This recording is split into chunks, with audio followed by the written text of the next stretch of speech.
Ci troviamo a Stra, Villa Foscalini Rossi, per l'evento Meteri, notturno Meteri. E abbiamo trovato degli amici qui con una etichetta speciale. Esatto, sì. Allora, presentiamo qua la linea Lireos, il brand con il quale produciamo Bardolino Chiaretto, Custozza, rifermentazione naturale di Pinot Nero e per Raffaele, con la sua faccia sull'etichetta, l'ombra del capitano. Quindi sono tutti vini esclusivi per la distribuzione Meteri. Esattamente, rispetto alla linea nostra con la quale ci conosci, la differenza sta nel tappo a vite. Sono tutti vini comunque che non fanno filtrazione, né il Custozza, né il Chiaretto, né il Bardolino, né l'ombra del capitano. Sono un po' incuriosito da quel Pinot Nero fritto. E la rifermentazione naturale è quella che un po' ci contraddistingue nella nostra zona.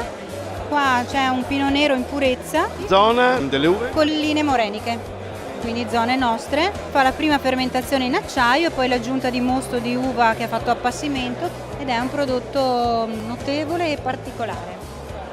Bene, cin cin ai nostri telespettatori.